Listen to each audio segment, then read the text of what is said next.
UIT करेगा खाली पड़े भूखंडों पर अब कार्रवाई। मासूम की मौत के बाद चेता यूआईटी प्रशासन, दोषियों के विरुद्ध कार्रवाई और मुआवजे की मांग। कोटा के सुभाष नगर इलाके के खाली प्लॉट में डूबने से मासूम की मौत के मामले में मोर्चरी के बाहर परिजनों और भाजपा पार्षदों ने हंगामा खड़ा कर दिया। मुआवजा दिलवाने व यूआईटी के अधिकारियों के खिलाफ कार्रवाई की मांग को लेकर परिजन और स्थानीय लोगों ने पोस्टमार्टम रूम के बाहर धरना दिया। परिजनों ने नारेबाजी कर प्रदर्शन किया और आक्रोश जताया। हंगामे के बढ़ते हालात को देखते हुए पुलिस और आरएसी का जाब्ता तैनात किया गया है। सूचना मिलते ही अतिरिक्त जिला कलेक्टर बृजमोहन बैरवा, यूआईटी अधिकारी और विधायक संदीप शर्मा भी मौके पर पहुंचे। विधायक संदीप शर्मा ने मौजूदा यूआईटी के अधिकारियों को स्पष्ट कहा कि खाली पड़े भूखंडों के मकान मालिकों को नोटिस दे कार्रवाई करें। अगर कार्रवाई नहीं हुई तो आपके खिलाफ कार्रवाई की जाएगी। भाजपा नेता राकेश नायक ने तो पोस्टमार्टम रूम के बाहर यूआईटी के तहसीलदार को नियम गिरा दिए। सुभाष नगर में लगातार आज से होते जा रहे, पहले भी एक मकान गिरने की घटना हुई है और आज ये एक मासूम बालक की डेथ हुई है। क्या कुछ कहना है आपका इस मामले को लेकर? देखिए कि पिछली कांग्रेस की सरकार के समय यूआईटी प्रशासन का पूरा ध्यान भ्रष्टाचार के अड्डे रिवर फ्रंट पर रहा। मूलभूत सुविधाओं से उन्होंने आंखें मोड़ ली। सुभाष नगर में बड़े बड़े गड्ढे हो रहे हैं, वहाँ पर अक्सर दुर्घटनाएं होती है, लोग घायल होते हैं। कई बार हमारे पार्षद महोदय सोनू धाकड़ जी ने भी यूआईटी प्रशासन को चेताया, जन सुनवाई में इस बात को उठाया गया, लेकिन नगर निगम के अधिकारी और यूआईटी के अधिकारी दोनों ही चुपचाप खामोश बैठे हैं। जबकि संविधान में भी लिखा है, नगर पालिका अधिनियम 2009 की धारा 45 के अनुसार अगर किसी स्थान पर खतरनाक काम चल रहा है तो उससे लोगों को बचाना यूआईटी की जिम्मेदारी है। 188 धारा के अनुसार अगर सड़क पर गड्ढा हो रहा है, कहीं गड्ढा हो रहा है, तो उस गड्ढे से जनता को बचाना सरकार की जिम्मेदारी है। धारा 243 के अनुसार अगर कोई मकान जर्जर है तो उस जर्जर इमारत से लोगों को बचाना यूआईटी की जिम्मेदारी है।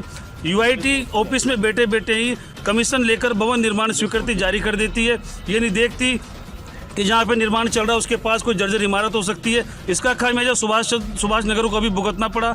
अगर निर्माण अवधि जारी करने से पहले यूआईटी वहाँ पर जाकर देख लेते अधिकारी के पास में जर्जर मकान है तो मकान भी नहीं गिरता और उस पुजारी की मृत्यु भी नहीं होती। इसके अलावा 260 में ये भी है कि अगर कहीं खतरनाक खुदाई हो रही है तो उस खुदाई के आसपास बैरिकेड किया जाए। खुदाई की एक निश्चित सीमा होती है, ज़्यादा खुदाई नहीं हो।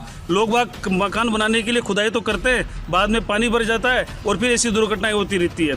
260 में ये भी है कि आपके मकान में के आसपास गड्ढे में पानी भरा नहीं होना चाहिए, ताकि कोई बच्चा, आज बाबक ने अपनी जान से हाथ धोया है, कल कोई दूसरा बच्चा अपनी जान से हाथ धोएगा। आज एक पिता का बेटा खोया है, कल पूरे मोहल्ले का बेटे खो सकते हैं। आर्टिकल 263 ग ये कहता है कि आपके घर के आसपास अगर 100 मीटर के दायरे में मच्छर पनपते हैं तो उसको दूर करने की जिम्मेदारी यूआईटी की है। और यूआईटी प्रशासन पूरी तरह सारे कानून को ताक पे रख के भ्रष्टाचार में लगा हुआ है। इसीलिए आज हम यहाँ पर बैठ गए। रात को भी हम यहाँ 12 बजे तक थे।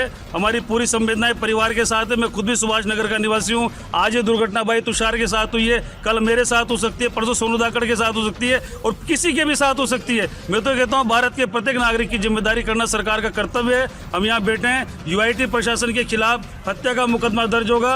उचित मुआवजा की मांग हमने की है। जब तक हम यहाँ से नहीं हटेंगे, जब तक अधिकारी यहाँ आकर हमसे बात नहीं करेंगे।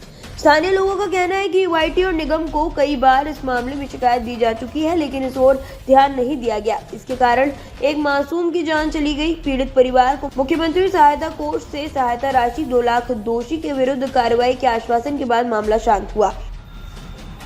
क्या नाम था बालक का, कितने साल का था और भाविक प्रजापति था उसका नाम, 2.5 साल का था। वो 6 बजे खेल रहा था। वो खेलते खेलते गड्ढे में जाके गिर गया। वो पानी में बहुत गहरा गड्ढा था, उसमें गिर गया। वो यूआईटी का प्लॉट था, उसमें ये कुछ पता चल पाया किसका प्लॉट था? ये नहीं पता चल पाया।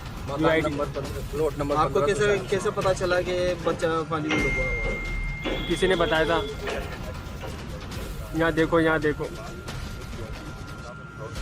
फिर ढूंढा, निकाला फिर मेरे भैया ने। इतना गड्ढा था, इतना। कितने बच्चे हैं आपके? इतना बच्चा था। तो पास ही के एक भूखंड में पानी भरा हुआ था, जिसमें डूब गया। और डूबने के बाद पुलिस प्रशासन उसको यहाँ एमबीएसएच लेके आया गया, जहाँ पे डॉक्टर ने उसको मृत घोषित कर दिया गया। उसके परिजन बैठे हुए हैं धरने पे। यूआईटी के अधिकारियों को मौके पे बुलाया जा रहा है, सूचना दे दी यूआईटी के, और जो भी अपने प्रशासन वाले हैं, एडीएम, तहसीलदार साहब, उनको मौके पे बुलाया जा रहा है। क्या मांग है इनकी? इनकी मांग ये है कि सुभाष नगर सेकंड में जितने भी प्लॉट जो खाली भूखंड है उनके मालिकों को नोटिस दिया जाए कि ये खाली क्यों है, और उनके अलावा इनमें पानी भरा हुआ है, किसी में गड्ढे हो रहे हैं तो उनको बुलाने की मांग कर रहे हैं। मुआवजे की भी मांग कर रहे हैं। अभी मुआवजे वाला मामला तो सामने आया नहीं है अभी। सर बच्चे का क्या नाम था और ये बच्चे का नाम भाविक था, पिताजी का नाम तुषार जी था, तुषार प्रजापति, उम्र लगभग 3 साल की। वहाँ पे कैसे पहुँचे थे? वहाँ पे खेलते हुए निकल गए अपने घर से, खेलते खेलते। बैठे क्या क्या डिमांड कर रहे थे? ये परिजन डिमांड कर रहे हैं कि जो UIT के जो भी अधिकारी हैं उनको बुलाया जाए, ये है इनकी, क्योंकि UIT की लापरवाही बता रहे हैं परिजन। आपका नाम और लोकेश मीणा, सब इंस्पेक्टर थाना अनाथपुरा। विधायक संदीप शर्मा ने कहा कि UIT ने करोड़ों रुपए के प्लॉट तो विक्रय कर दिए, लेकिन सुविधाओं के लिए कोई व्यवस्था नहीं की। खाली पड़े प्लॉट पर भूमाफिया कब्जे कर लेते हैं, अवैध खनन करते हैं, खुदाई कर देते हैं और गहरी खुदाई में पानी भरता है, जिसमें ये हादसे होते हैं। तरीके से UIT अपनी स्कीम्स काटती है और मैं समझता हूं कि 4,000 से लेके 10,000 रुपए फीट तक में प्लॉट बेचे जाते हैं, जिससे जो पैसा आता है उससे UIT अपना काम करती है। लेकिन जहां इतनी महंगी रेट में प्लॉट बेचे जाते हैं, या तो वो उससे पूर्व ये शर्त हो कि जो गड्ढे पड़े हुए हैं, क्योंकि बरसों से ये जो पथरीला एरिया है यहाँ पर खनन कर कर के भू माफियाओं ने, जो खनन माफियाओं ने यहाँ पर पत्थर और दूसरे प्रकार की चीज़ों को, मिट्टी को निकाल कर 20-20, 25-25, 30-30 फीट के गड्ढे कर दिए।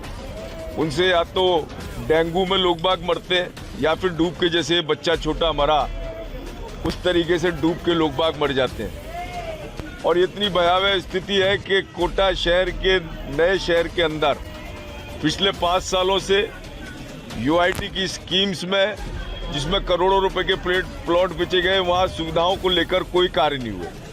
परंतु आज ADM साहब जो प्रशासन की तरफ से आए हैं और UIT के समस्त अधिकारी, उनके सेक्रेटरी सभी यहाँ मौजूद हैं, उनको स्पष्ट कहा है कि 7 दिन के अंदर इन सभी प्लॉटों को किसी भी प्रकार से भरा जाए, अथवा उनके प्लॉट मालिकों को पाबंद किया जाए, अथवा उन प्लॉटों को निरस्त किया जाए।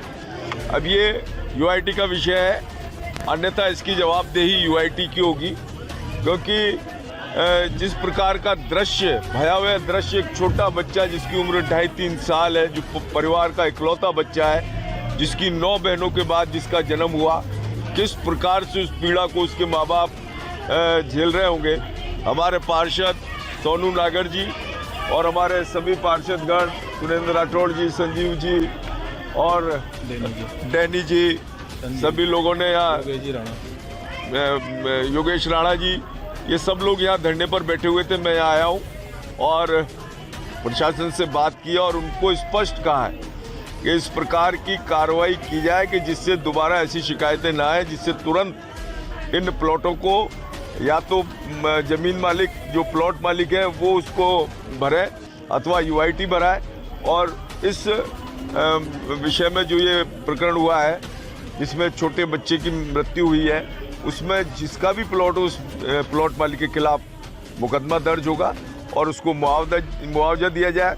CM रिलीफ फंड के अलावा भी यदि पूर्व में ऐसी दुर्घटनाओं में जो मृतक हैं उनको मुआवजा UIT या अन्य किसी माध्यम से दिया गया है, तो इसकी भी जांच कराई जाए और उस मुआवजे को भी इस परिवार को प्रदत्त कराया जाए। जी, मुआवजे को लेकर CM रिलीफ फंड का तो तय हो गया और अब उसके बाद ये मेरे को कल तक इस विषय में बताएंगे।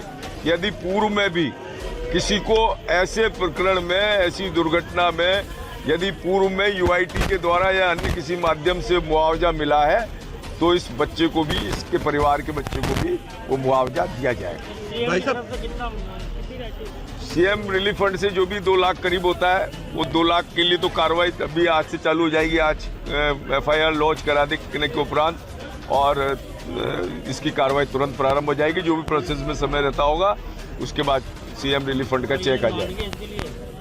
हाँ, राजी है। भाई साहब, खाली दुर्घटना हुई है, अभी तो उस परिवार को संभालना बड़ा काम है और परिवार व्यथित है और हमारे जो कार्यकर्ता है भारतीय जनता पार्टी के, वो सब इस बात को लेकर चिंतित थे, धरने पर बैठे हुए थे। 95 से जब से यूआईटी ने ये प्लॉट काटे हैं, प्लॉट खाली पड़े हुए हैं और वहाँ पर खनिज दोहन बहुत बुरी तरीके से होता रहा है। पुलिस और अन्य विभागों ने भी लापरवाही करी है और लगातार इस वजह से ये कार्य होता रहा है। तो अब जो इन सारी चीज़ों को लेकर पूरी तरीके से हम चाक चौबंद हैं और इन प्लॉटों को भराया जाएगा। भाई साहब चाहे वो सुभाष नगर में हो, चाहे वो श्रीनाथपुरम आरकेपुरम में हो, चाहे वो राजीव गांधी नगर में हो, जितने भी यूआईटी स्कीम के प्लॉट भूखंड पड़े हुए हैं, उन सबके लिए कार्रवाई की जाएगी। ठीक है साहब, ठीक। खाली पड़े प्लॉटों पर अब यूआईटी प्रशासन कार्रवाई की बात कर रहा है। खाली पड़े भूखंडों के मालिकों को 7 दिन में नोटिस जारी करने की बात हो रही है। जोर से बोलना सर। अभी डिप्टी सेक्रेटरी साहब जो यूआईटी है उन्होंने बताया है कि 7 दिन में सबको नोटिस देंगे जो खाली प्लाट है और जो निर्माण नहीं कराते हैं या बाउंड्री नहीं कराते हैं उनके खिलाफ नियमानुसार कार्रवाई होगी। ये डिप्टी सेक्रेटरी ने खुद ने यहाँ कहा है। तो आपकी जानकारी में दिया सर आंकड़ा कोई बहुत सारे? वो अभी आज उन्होंने कहा है कि आज छुट्टी है लेकिन ऑफिस खुलवा करके और फील्ड वेरिफिकेशन करवा करके ऐसे समस्त लोगों का आज नोटिस आ गया। लेकिन हम मान सकते हैं कि आपकी तरफ से पूरा पालन करवाया जाएगा? पक्का होगा, क्योंकि अगर सेक्रेटरी यूआईटी कह रहे हैं यहाँ पर तो निश्चित रूप से सबके खिलाफ जो है जो नहीं बना रहे हैं या जिनमें पानी भरा हुआ है उनको नोटिस आ जाएगा। खाली पड़े भूखंडों में मासूम की मौत के बाद कार्रवाई की बात हो रही है। न जाने कितने सालों से भूखंड खाली पड़े हैं। घटना के बाद ही क्यों आखिर प्रशासन जागता है? क्या कोई कार्रवाई करने से पहले घटना का इंतजार होता है? धरा डिजिटल के लिए अमित सिंह की रिपोर्ट।